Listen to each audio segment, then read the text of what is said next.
Hello friend, welcome to Bajirao Reddy today analysis के आज के विश्लेषण में हम 2 जुलाई 2024 के प्रमुख समाचारों को देखते हैं। ठीक है, आइए ज़रा देखते हैं आज के प्रमुख 3 समाचार और उनसे जुड़े हुए 5 प्रश्न। ठीक है, जिसमें से पहला समाचार है कि ये इंडियन एक्सप्रेस में एक एक्सप्लेनेशन था कि अभी कुछ दिन पहले दिल्ली में एक ऐतिहासिक बारिश हुई थी, जिसके बाद जल जमाव और एक तरह से कई इलाकों में बाढ़ की स्थिति हो गई थी। कई सारे वीआईपीज़ को घरों में पानी भर गया था, कई सारे वीआईपी इलाके में पानी भर गया था और पिछले साल और उसके पहले बाढ़ की स्थिति तो देखी ही गई है। तो इस संदर्भ में समझने की कोशिश की जा रही है। बताया गया है कि दिल्ली की बाढ़ की स्थिति और दिल्ली जैसे और भी जो बड़े भारतीय महानगर हैं भारत के, उनमें जो शहरी बाढ़ की समस्या या जल जमाव की दिख रही है, उसको समझने की कोशिश इसमें किया गया है, समझाने की कोशिश किया गया और हम समझने की कोशिश करेंगे। दूसरा है कि एक आर्टिकल लिखा था एडिटोरियल में, एक एयर मार्शल हैं उनके द्वारा, कि चीन ने तिब्बत के एक एयरबेस पे, अग्रिम एयरबेस पे अपने 5th जनरेशन फाइटर एयरक्राफ्ट को उसको वहाँ पे तैनाती दी है। J-20 के नाम से जाना जाता है। और ऐसे में ये जो वहाँ की तैनाती है उससे पूरे चीन और भारत की जो सीमा है उसको लेकर कई सारे उससे चुनौतियां आएंगी, कई सारी सुरक्षा निहितार्थ आएंगे और उसको दीर्घकाल के दृष्टि में समझने के लिए इन्होंने बड़े अच्छे से समझाया है, उसको हम समझने की कोशिश करेंगे। और तीसरा मुद्दा है कि भारतीय रिजर्व बैंक द्वारा आसियान के 4 अन्य देशों के केंद्रीय बैंकों के साथ मिलकर प्रोजेक्ट नेक्सस पे जो है हस्ताक्षर किया गया है और 2026 से ये चालू होगा और इसमें फिर धीरे धीरे आगे देश जोड़ेंगे। ये एक्चुअल में जो आईपीएस है, इंस्टेंट पेमेंट सिस्टम, या जो भारत में यूपीआई है, अन्य बैंकों का अपना अलग अलग है, उनको एक ऐसा प्लेटफॉर्म डेवलप करना है जिसमें से एक यूपीआई से दूसरे यूपीआई में त्वरित जो है पेमेंट हो सके, रिटेल पेमेंट हो सके, जिससे कि जो बहुत बड़ा रेमिटेंस के दौरान या पेमेंट के दौरान दूसरे संस्थाओं को या एजेंसियों को कर के रूप में, या कह सकते हैं उनके लिए उनकी फ़ीस के रूप में दिया जाता है। विश्व बैंक का मानना है कि लगभग 6% रेमिटेंस के रूप में हो जाता है, कि जो रेमिटेंस आता है उसका लगभग 6% उससे बचा जा सके। और इसी पर आधारित 5 प्रश्न रहेंगे इन तीनों समाचारों पर। तो आइए ज़रा देखते हैं। देखिए, ये दिल्ली की बाढ़ आई थी उसका तो छोड़ दीजिए, अभी जो दिल्ली में बारिश हुई है जून के माह में, अंतिम जून के लास्ट शुरुआत में जो बारिश हुई है, हालांकि वो ऐतिहासिक बारिश है। पिछले 80-88 सालों में एक दिन में तो इतनी बारिश नहीं हुई थी, लेकिन उसके बावजूद भी कई सारे और कारण हैं जो दिल्ली में इसी तरह की परिस्थितियां दिखाती रहती है, और ख़ास तौर से कई सारे वीवीआईपी जिसको कहते हैं उस इलाकों में। और ये दिल्ली आप कह सकते हो जो हमारा दिल भी है, हमारा राष्ट्रीय राजधानी क्षेत्र भी है, और हमारे लिए एक कह सकते हो कि टाउन प्लानिंग में एक आदर्श हो सकता है किसी देश की राजधानी। लेकिन जिस तरह की परिस्थितियां हैं वो कोई बहुत अच्छी बात नहीं कह रही है, और इसको जो है इंडियन एक्सप्रेस ने अपने एक एक्सप्लेनेशन में बड़े अच्छे तरीके से समझाया है। ज़रा सा हम इसको समझने की कोशिश करते हैं, क्योंकि ये जो बातें दिल्ली के लिए कही गई हैं, यही बातें कमोवेश रूप से भारत के अन्य महानगरों के लिए भी आप कह सकते हो उसको समझ सकते हैं, क्योंकि शहरी बाढ़ ये एक नई परिघटना के रूप में हमारे सामने दिखाई दे रहा है। तो चलिए देखते हैं। पहले तो परिचय के बारे में देखें तो अनियंत्रित और बिना सोचे समझे किया गया शहरी विस्तार दिल्ली और बड़े राष्ट्रीय राजधानी क्षेत्र या एनसीआर में लगातार शहरी बाढ़ का जो है मुख्य कारण बन रहा है। ये बातें इस एक्सप्लेनेशन में या इस विश्लेषण में कही गई है। और कहा गया है कि पिछले सप्ताह भारी बारिश के कारण दिल्ली के कई हिस्से थम से गए थे। शहर भर में और एनसीआर के सड़कें जलमग्न हो गई थी और कुछ जगह तो यातायात घंटों जाम रहा। ये बारिश अभूतपूर्व थी, क्योंकि इसके पहले जो बारिश है वो 88 साल पहले बताई जाती है कि इतनी वर्षा हुई थी। और आप इससे अंदाज़ा यही लगा सकते हैं कि एनसीआर में साल भर में जितनी वर्षा होती है उसका लगभग 1/4 वर्षा तो एक दिन में 3-4 घंटे में ही हो गई थी। तो ये एक समस्या है।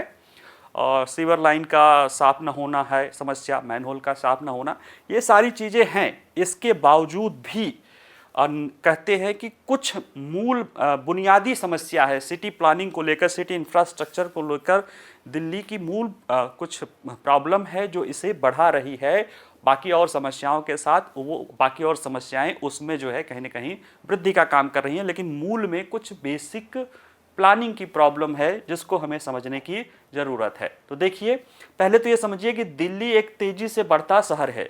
आज दुनिया में दिल्ली सबसे तेज़ी से शहरी विस्तार को ये देख रहा है, और एक नासा की अर्थ ऑब्जर्वेटरी की डेटा है, उसमें 1991 से 2011 के बीच में, यानी पिछले 20 सालों में दिल्ली का भौगोलिक आकार लगभग दूना हो गया है।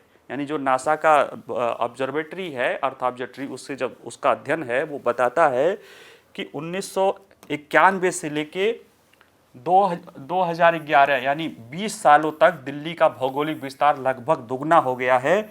और 2011 के बाद तो अब 13 साल इधर भी बीत गए हैं, तो आप समझ सकते हैं कि दिल्ली का आकार कितनी तेज़ी से बढ़ रहा है। और इसका जो विस्तार हो रहा है ना, वो ज़्यादातर हिस्सा नई दिल्ली के बाहरी इलाकों में हुआ है, जहां पहले ग्रामीण इलाके राजधानी शहरी के विस्तार में समा गए हैं। और इसके अतिरिक्त एनसीआर के जो शहर है दिल्ली के बाहर के, जैसे बहादुरगढ़, गाजियाबाद, फरीदाबाद, नोएडा, वो और गुरुग्राम, इसमें भी तेजी से शहरीकरण हो रहा है। एक और आंकड़े बताता है, वो है कि संयुक्त राष्ट्र की 2018 की रिपोर्ट है, दुनिया की शहरों पर डेटा बुकलेट। वो बताता है कि दिल्ली 2030 तक टोक्यो को छोड़कर दुनिया का सबसे ज़्यादा आबादी वाला शहर बन जाएगा, जिसकी अनुमानित आबादी 39 मिलियन यानी 3.9 करोड़ होगी, जो 2000 की आबादी का लगभग 2.5 गुना, यानी 2000 में दिल्ली में जितने लोग रह रहे थे उसका 2.5 गुना हो जाएगा। कब? 2030 का। यानी कि 30 सालों में आबादी 2.5 गुना बढ़ जाएगी, शहरी विस्तार भी लगभग दुगना हो जाएगा। तो ये जो शहरी विस्तार हो रहा है, ये बहुत तेज़ी से हो रहा है। इसका मतलब है कि आप ये ध्यान देने की ज़रूरत है, जो इतनी तेज़ी से विस्तार हो रहा है, क्या वो प्लान्ड है या अनप्लान्ड है। तो ये समस्याएं देखी जा रही हैं कि दिल्ली में जो विस्तार हो रहा है ना, वो अनप्लान्ड ही है, बेसिकली अनप्लान्ड है, और वो दिल्ली की टोपोग्राफी यानी स्थलाकृतियों को ध्यान में रख के नहीं किया गया है। देखिए, एक इंटेक संस्था है, उसके प्राकृतिक जो है विरासत प्रभाग के प्रमुख निदेशक हैं मनु भटनागर। उनका कहना है कि स्थलाकृति जल निकासी पैटर्न निर्धारित करती है, यानी जो टोपोग्राफी होती है उससे ड्रेनेज सिस्टम या वाटर कैसे निकासी होगी उसका पता होगा। आप किसी गड्ढे में जाके घर बना लेंगे तो निश्चित रूप से बारिश में वहाँ पे डूबेंगे ही डूबेंगे, ठीक है।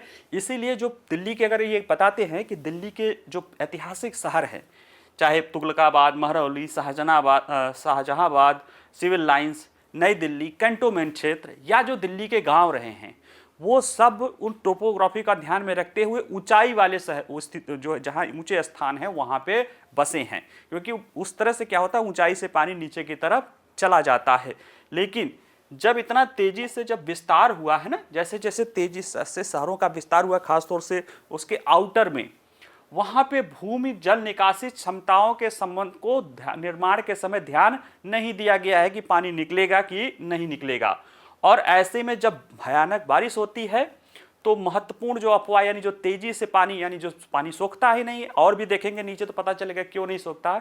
जब वो तेजी से पानी बहता है तो जो मौजूदा निकास प्रणालियां हैं वो अपर्याप्त हो जाती हैं, और वाटर लॉगिंग और फिर बाद में ये बाढ़ की समस्या स्थिति जो है इसमें दिखाई देती है। और ये दिल्ली की ही नहीं, और शहरों के बारे में भी अगर आप देखेंगे, बेंगलुरु के बारे में देखेंगे, चेन्नई के बारे में देखेंगे, और जहाँ जहाँ बाढ़ आती है आप देखेंगे, मुंबई का तो एक अलग ही स्थिति है, फिर भी देखेंगे तो ये चीज़ें दिखाई देती है कि टोपोग्राफी को ध्यान में रखते हुए शहरों का विस्तार नहीं हुआ है। दूसरा है कि हर जगह कंक्रीटीकरण हो गया है बहुत तेजी से, और भी स्थिति खराब कर दिया है। जैसे आप देखिए, जहाँ भी शहर है, जैसे पहले क्या होता था, बारिश होती थी, पानी भरता था, लेकिन वो पानी मिट्टी सोख के नीचे वाटर रिचार्ज करता है।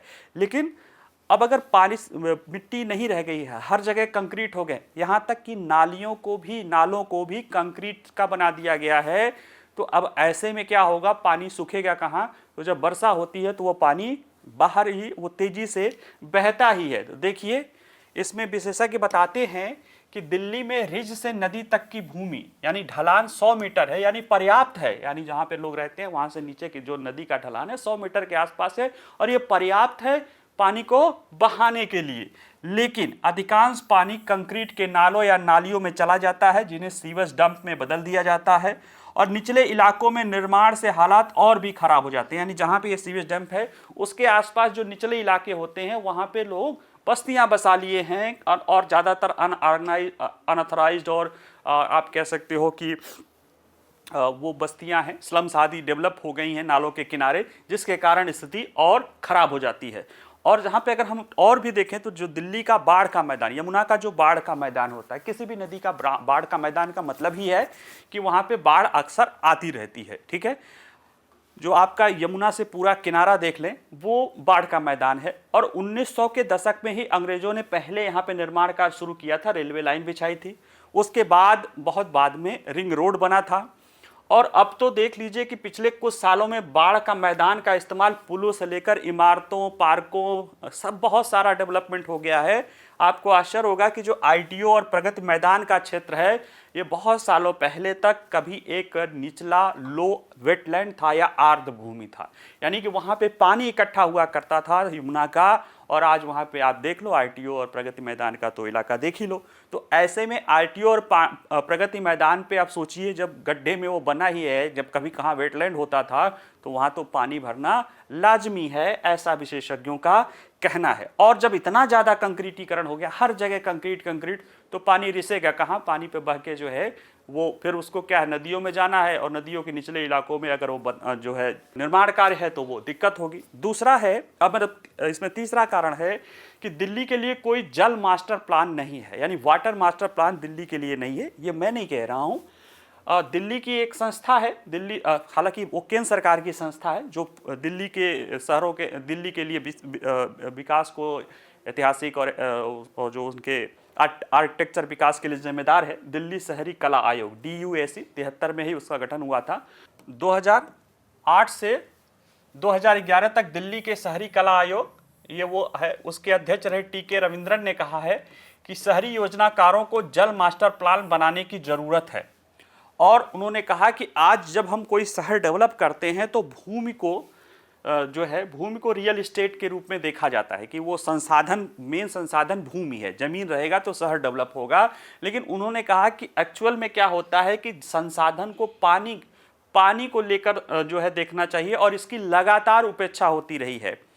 अच्छा सोचो कि शहर के डेवलप करने के लिए भूमि ज़्यादा जरूरी है कि जल संसाधन ज़्यादा जरूरी है? पहले के शहर हमेशा नदियों के किनारे रहते थे, और आज भी है। आप सोचो कि पानी अगर किसी शहर का पानी समाप्त हो जाए और वहाँ पे पानी की व्यवस्था न हो, तो वो शहर घोस्ट शहर के रूप में ही रह जाएगा, फिर वहाँ पे लोग छोड़ छाड़ के चले जाएंगे। लेकिन हमारे यहाँ जो टाउन प्लानर है, उनमें मेन भूमि को ध्यान रखते हैं, जल संसाधन, और उसमें जल संसाधन में जल की उपलब्धता और ड्रेनेज सिस्टम की जल निकलेगा कहाँ, इसको ध्यान में नहीं रखा जाता। कहीं भी आप देखिए जो अनऑर्गेनाइज्ड डेवलपमेंट होता है, वो क्या करते हैं, उसको खेत या प्लाट है उसमें सड़क निकाल दिए, कभी चौड़ा निकाले, कुछ भी निकाले, लेकिन सड़क तो निकालना ही है आने जाने को लेकर। अब वो भूल जाते हैं कि नाली बनेगी, ड्रेनेज सिस्टम, पानी कैसे निकलना है, गड्ढे में है कहाँ, उनसे कोई मतलब नहीं है। उन्होंने सड़क काट दी, कॉलोनियाँ काट दी, अब वो जाओ और उसमें रहो, अब बाद में बारिश होगी तो वो डूबेगा ही डूबेगा। ये एक समस्या है। और किसी भी देखिए ये कह रहे हैं कि किसी भी मास्टर प्लानिंग के पीछे पानी प्राथमिक प्रेरक कारक होना चाहिए। और बताते हैं कि पिछले 70 वर्षों में शहर के स्पष्ट और अवशिष्ट जल प्रवाह को ध्यान में रखते हुए कोई व्यापक कार्य योजना नहीं बनाई गई है।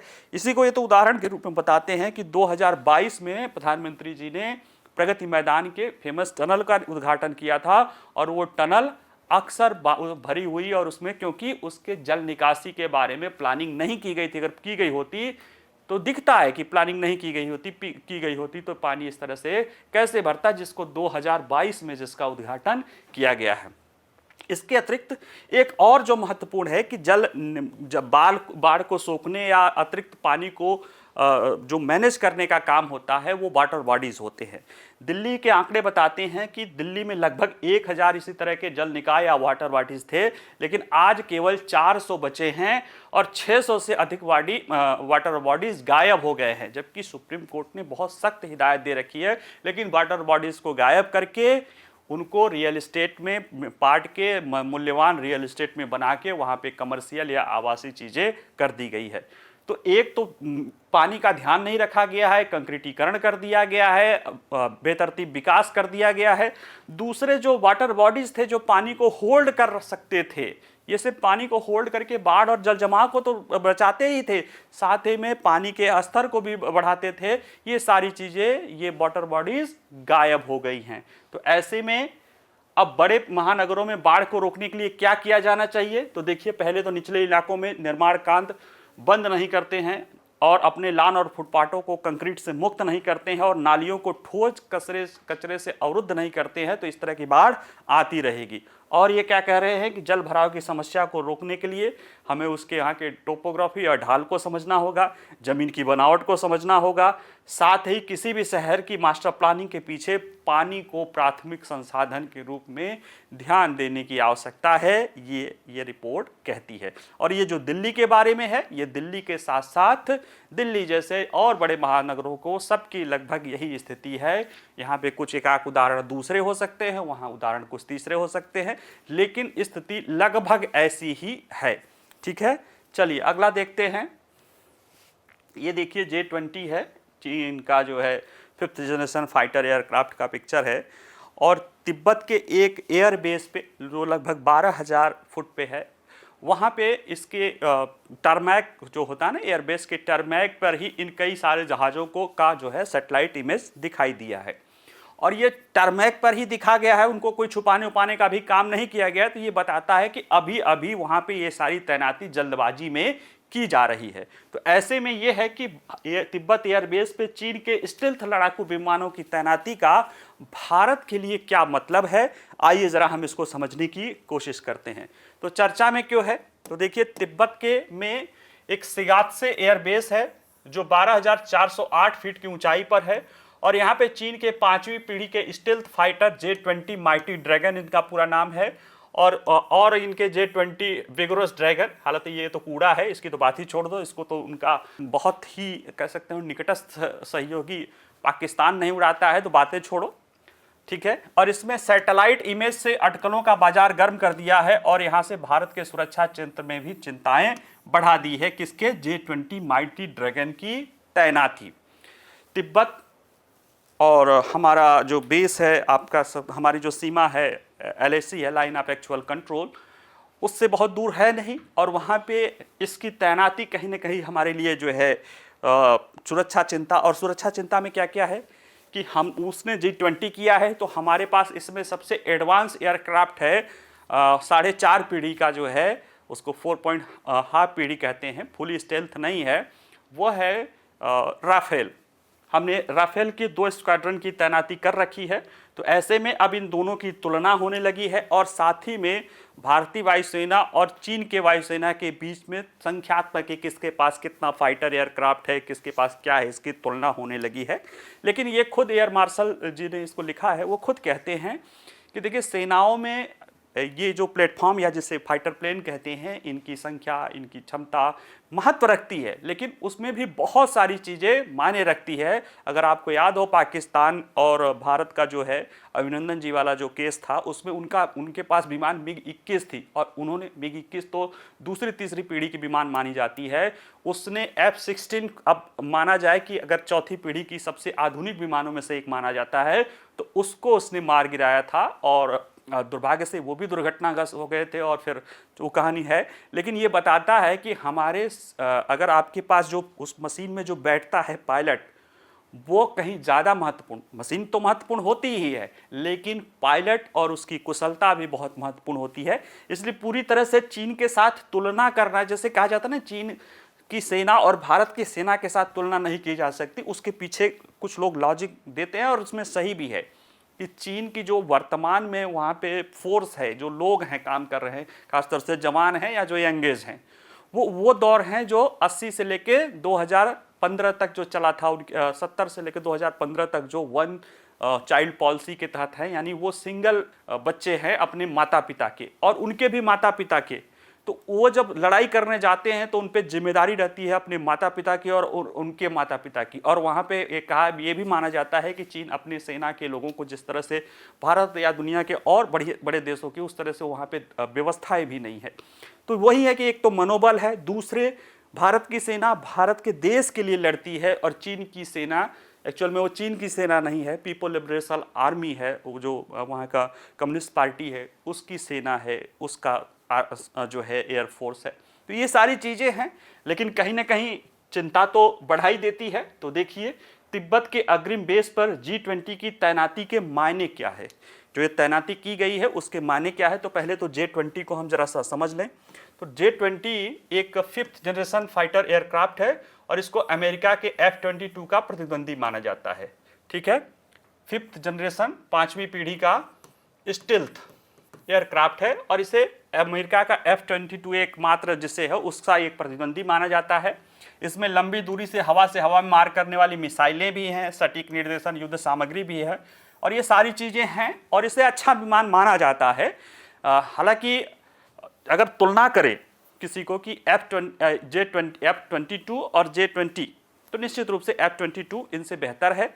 और J-20 और वो 5th जनरेशन का है और 4.5 जनरेशन का राफेल है, तो कई लोग राफेल को भी इनसे बेहतर मानते हैं क्योंकि कई चीज़ों में वो इससे बेहतर है। उसमें कुछ चीन की अपनी प्रौद्योगिकी क्षमता भी है, फिर भी ये एक महत्वपूर्ण है और कहीं ना कहीं इसको हमें ध्यान में रखना पड़ेगा। और तिब्बत के क्षेत्र में G20 की मौजूदगी चीनी वायुसेना के उच्च स्तरीय लड़ाकू विमानों, लड़ाकू अभियानों, अपने ऊंचाई वाले ठिकानों पर इसको उपयोग करने तथा भारतीय वायुसेना द्वारा सुखोई और राफेल की अग्रिम तैनाती का मुकाबला करने के लिए इस क्षेत्र में हवाई शक्ति को प्रोजेक्ट करने की इसकी बढ़ती ताकत को यह दिखा रहा है। यानी इस क्षेत्र में J-20 की तैनाती के जरिए चीन दिखाना चाहता है कि उसकी सैन्य क्षमता क्या है, वायुसेना की क्षमता क्या है, ताकत क्या है, वो ऊंचाई पर कैसे ऑपरेट कर सकता है। और साथ ही में जो भारतीय वायुसेना द्वारा सुखोई और राफेल को अग्रिम पंक्ति पर लगा के वायु सैनिक दृष्टि से एक बढ़त हासिल की हुई गई है मनोवैज्ञानिक, उसको काउंटर करने की जो है चीन की ये कोशिश है। और क्या है, और यह है कि एक राजनीतिक संकेत भी दे रहा है कि भारत के साथ सीमा विवाद अब एक क्षेत्रीय मुद्दा नहीं है कि यानी टेरिटोरियल आर्मी सीमा और रेखा वाला ही नहीं है, ये एक एयर डोमिनेंस वाला या एयर सुप्रीमेसी का भी मामला है, एक सॉवरेनिटी का भी मामला है। चीन उसको उस लेवल पे ले जाना चाहता है। तो इसके लिए भारत के लिए क्या सुरक्षा निहितार्थ होंगे? देखिए, निश्चित रूप से चीन ने भारत चीन सीमा पर अपनी गतिशीलता और चीज़ें बढ़ा दी है। वो पहले से ही टोपोग्राफी का फायदा उठा के या अर्ली शुरुआत के कारण जो है उसने तिब्बत के अपने क्षेत्र में काफ़ी कुछ इंफ्रास्ट्रक्चर डेवलप कर रखा है। हालांकि भारत ने भी बहुत तेजी से हिमालय की स्थितियों के कारण, पर्यावरणीय चुनौतियों के बावजूद भी अपने वहाँ पे एक तरह से कह सकते हो काउंटर फोर्स और उस चीज़ें किया है। हालांकि इंफ्रास्ट्रक्चर में अभी भी हम चीन के इंफ्रास्ट्रक्चर से स्थिति हमारी कम है, लेकिन ठीक है, सारी स्थिति है। उसी को काउंटर करने को लेकर हमने अपने राफेल और सुखोई को अग्रिम पंक्ति पर तैनात कर रखा था, जिसके कारण कहीं ना कहीं हमारी स्थिति संतुलित हो जा रही थी कि चलो ठीक है, इंफ्रास्ट्रक्चर के वाइज वो थोड़ी सी बेहतर स्थिति में है, तो एयरफोर्स और एयर पावर के दौरान हम उसको मैनेज कर सकते हैं।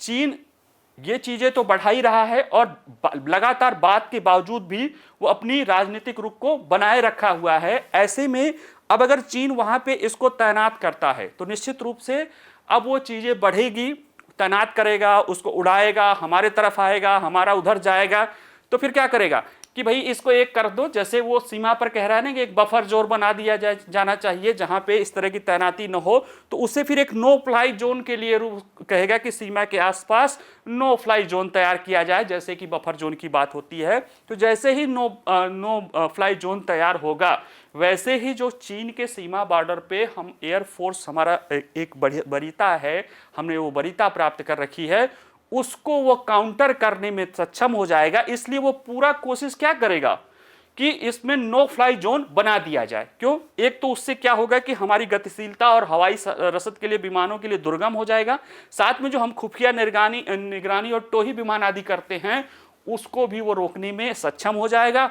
और इंफ्रास्ट्रक्चर वाइज वो, तो ये उसकी सोची समझी चाल है कि इसको थोड़ा सा एयरफोर्स के आधार पे भी करके इसको नो फ्लाई जोन, जैसे बफर जोन है वहां पे सेनाएं क्या है, हथियार लिए रहती है लेकिन उसका इस्तेमाल नहीं करने की बात है।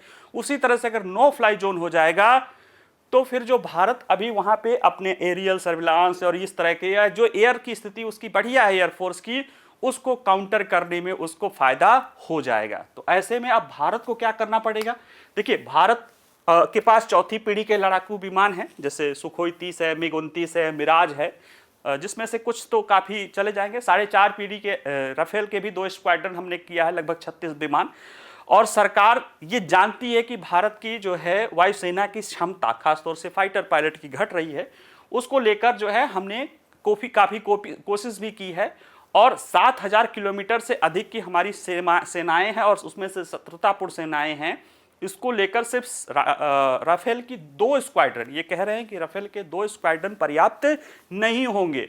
और ये भी देखिए कि जिस तरह से हम सैन्य रूप से अगर हम चीन को दूर रखना है तो ये जो 4.5 पीढ़ी के राफेल हैं, यानी जो राफेल है हमारे पास राफेल, उसकी संख्या हमको बढ़ानी पड़ेगी और इसको तुरंत हमें इसे आईएफ के लिए, इसे मल्टी रोल जो है इसको हमें बढ़ाने की जरूरत है। और ये सिर्फ आईएफ यानी इंडियन एयरफोर्स की ही ताकत नहीं बढ़ाएगा, ये पूरे राष्ट्रीय सुरक्षा के लिए भी अनिवार्य है कि राफेल की संख्या इसमें बढ़ाई जाए। तो इसके लिए इन्होंने क्या कह, देखिए भारत क्या है कि पहले तो प्लान था कि 114 के आसपास राफेल खरीदने की बात थी, लेकिन उसके साथ साथ भारत का जो है कि खुद का अपना 5th generation fighter plane aircraft है, या उसको AMSC बोलते हैं, एडवांस मीडियम कॉम्बैट एयरक्राफ्ट, या तेजस वाला जो 2 है, तेजस पे भी काम कर रहे हैं, लेकिन वो चीज़ें पीछे है, वो उसमें लगने में अभी लगभग 10 साल लग सकते हैं।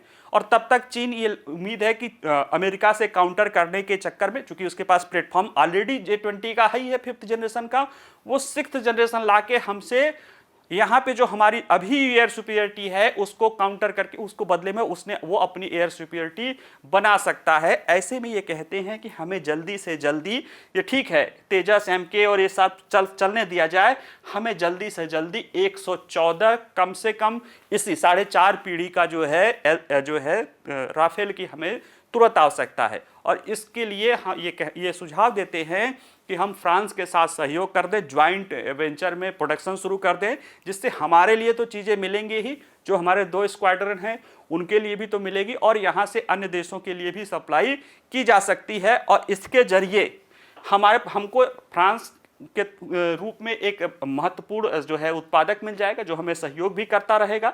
और अगर भविष्य में हम 4.5+ यानी आप कह सकते हो कि राफेल के एडवांस वर्जन भी बनाने होंगे, तो वो भी प्रौद्योगिकी हस्तांतरण में हमें दिक्कत नहीं आएगी। साथ ही में हमारे पास जरूरत पड़ने पर विश्वसनीय भागीदार होगा, जहां से आपूर्ति सुनिश्चित हो सकती है, क्योंकि हम एक तो रूस के हथियारों पर अब निर्भरता कम कर रहे हैं और अमेरिका के रक्षा उद्योग की जो स्थिति है वो हमको बहुत रास नहीं आ रही है। ऐसे में ये कह रहे हैं कि फ्रांस के साथ अगर हम राफेल का ज्वाइंट प्रोडक्शन शुरू करते हैं टेक्नोलॉजी ट्रांसफर के साथ, जिसको लेकर प्रधानमंत्री जब गए थे, याद होगा कि पिछली बार जो है अभी इसी 2024 में गणतंत्र दिवस पे उनको बुलाना था, हम अमेरिका के राष्ट्रपति को बुलावा दिया गया था, लेकिन वो कुछ अनिच्छुक दिखे थे, तो तुरंत जो है फ्रांस के राष्ट्रपति तैयार हो गए थे और उनमें से कई सारे समझौते में इसमें भी हुआ था। और अब तो ये चीन की स्थिति को देखते हुए ये हमारे लिए लाजमी ही हो गया है कि जब तक हमारा न हो तब तक हमें अपने एयरफोर्स की क्षमता को बढ़ावा देना चाहिए, क्योंकि ये खतरा, देखिए कई बार क्या होता है कि खतरा तुरंत न दिखता हो, लेकिन अपनी तैयारी से बेहतर कोई भी चीज़ नहीं रहती है, ऐसा ये सुझाव देते हैं। चलिए अगला देखते हैं। अगला है भारतीय रिजर्व बैंक द्वारा हस्ताक्षरित प्रोजेक्ट नेक्सस। देखिए ये fast cross border payment platform है, नेक्सस है।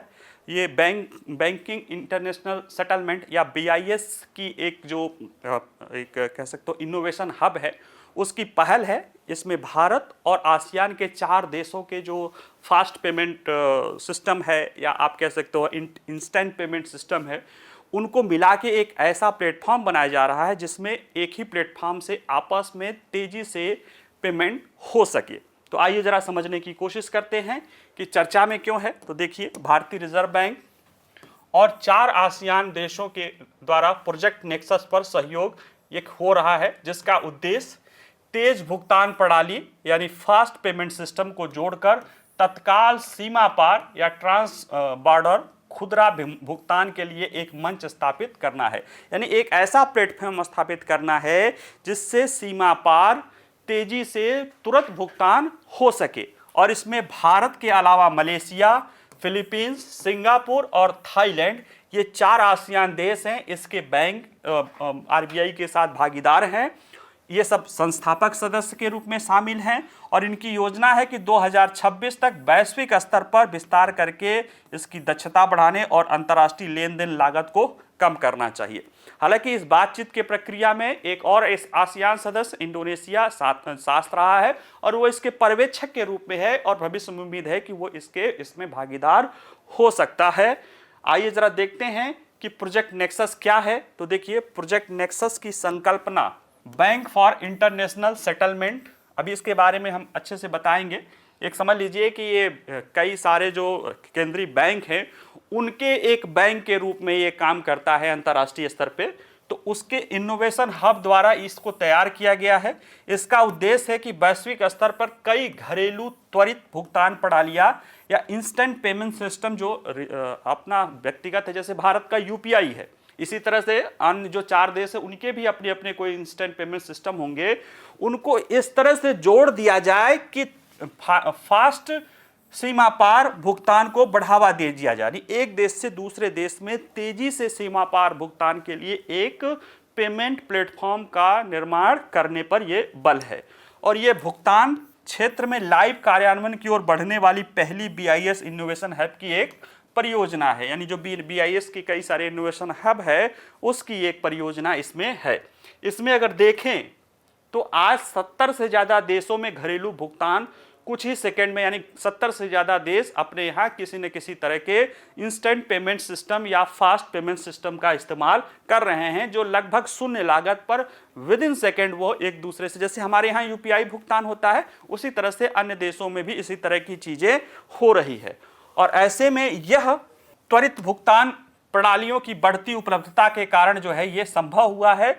और इससे एक दूसरे से जोड़ने से प्रेषक से प्राप्तकर्ता तक 60 सेकंड के भीतर ट्रांस बाउंड्री यानी सीमा पार भुगतान संभव हो सकता है। ज़्यादातर मामलों में यह है कि इसको अगर हम इन देशों की आईपीएस को यानी इंस्टेंट पेमेंट सिस्टम को जोड़ने वाला एक प्लेटफॉर्म डेवलप कर लें तो सीमा पार यानी एक दूसरे में जो रिटेल या इस तरह की चीज़ें भेजी जाती है, पर्सन टू पर्सन या पर्सन टू जो यानी रिटेल भेजी जाती है, उसको विद इन 60 सेकेंड या 1 मिनट के भीतर ही जो है उसका ट्रांजैक्शन हो सकता है और वो भी लगभग कहते हैं शून्य कीमत पे।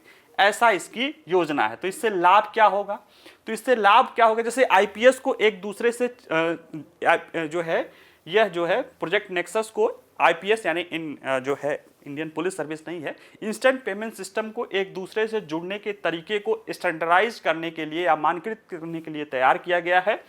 और ये भुगतान प्रणाली ऑपरेटर द्वारा प्रत्येक नए देश के लिए कस्टम कनेक्शन बनाने के बजाय एक ही कनेक्शन होगा, जिसमें से एक देश से कई देशों के साथ हो सकता है। और इस एकल कनेक्शन से तेज भुगतान प्रणाली हो सकती है और इससे नेटवर्क पर अन्य सभी देशों तक पहुंचने की अनुमति मिल सकती है। जैसे इससे अगर हमारा आरबीआई जुड़ जाएगा तो अभी हमें पेमेंट कहीं दूसरे देश के साथ करना है। हालांकि सिंगापुर के साथ हमने आईपीआई और वहाँ के यूपीआई और वहाँ के साथ किया है, अलग अलग किया जा सकता है, लेकिन अगर एक से ज़्यादा देशों में हो सके तो उसकी तो पहले लागत कम आ जाएगी, बचत कम होगा।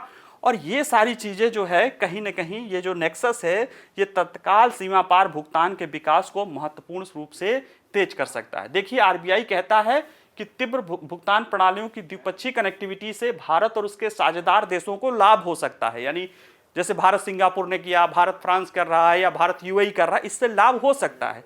लेकिन अगर बहुपक्षीय दृष्टिकोण मल्टीलैटरल जो है अगर ये हो जाए, अगर किसी भुगतान प्रणाली को हम विकसित कर लिया जाए तो इसका पहुंच वैश्विक स्तर पे हो सकता है और बहुत सारे देश इसमें बाद में जुड़ते जा सकते हैं। और आरबीआई पिछले साल कई बार कह चुका है कि सीमा पार लेन देन या आप जिसे रेमिटेंस कहते हैं वो उसकी लागत, खासतौर से छोटी सीमा पार लेन देन और रेमिटेंस की लागत बहुत ज़्यादा है। वैश्विक बैंक के अनुमान के अनुसार सीमा पार छोटे प्रेषण लेन देन 6% पर दर पर होते हैं, क्योंकि इस सिस्टम पर कुछ संस्थाओं का कब्जा है। बहुत कुछ विकसित देशों की कई सारी निजी क्षेत्र की कम संस्थाएं हैं, स्विफ्ट आदि जैसी, जिनका दबदबा है, जिसके कारण आपको कोई भी पेमेंट करना होता है तो इन्हीं के जरिए। जैसे अब देखिए, आपको भारत से श्रीलंका करना है, पहले क्या होगा, यहाँ से स्विफ्ट के उसमें जाएगा, वहाँ से फिर श्रीलंका में आएगा, अरे भाई हमारा सीधा जुड़ा रहेगा, चला जाएगा। तो उसी तरह का एक प्लेटफॉर्म ये आपने जो सरकारी जो केंद्रीय बैंक हैं उनके द्वारा ये किया जा रहा है। और निश्चित रूप से जैसे हमारे यहाँ बहुत बड़ी मात्रा में रेमिटेंस आता है, लेकिन उसका 6% तो खर्चा भेजने वाले को, अगर वो खर्चा 6% की जगह 0.6% हो जाए तो 5.5% उस राशि का हम और ज़्यादा भारत में आ सकता है, और जो अपने जो बाहर गए हैं हमारे अपने लोग, वो अपने मेहनत का ज़्यादा हिस्सा अपने लोगों को दे सकते हैं। तो ये कुछ इसकी चीज़ें हैं।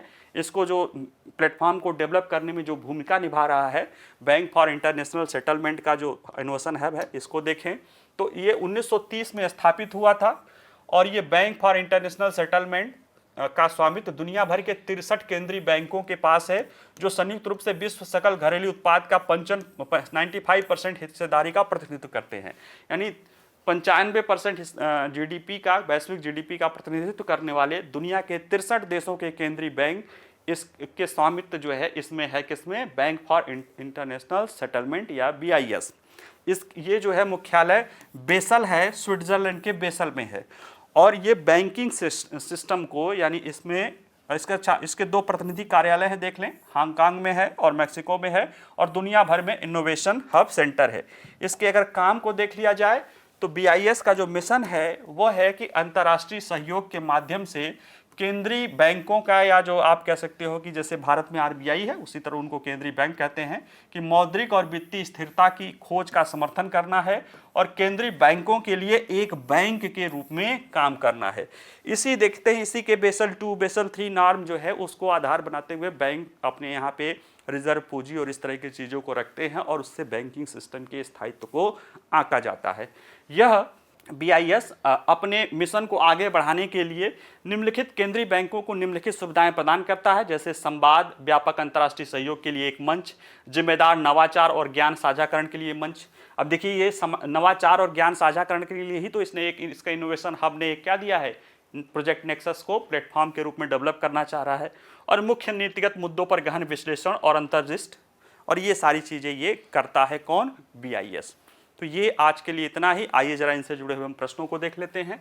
तो देखिए, चर्चा में रहे दिल्ली की जल जमाव और बढ़ती बाढ़ की घटनाओं के संदर्भ में निम्नलिखित कथनों पर विचार कीजिए। अनियंत्रित और बिना सोचे समझे किया गया शहरी विस्तार दिल्ली में लगातार शहरी बाढ़ का मुख्य कारण है।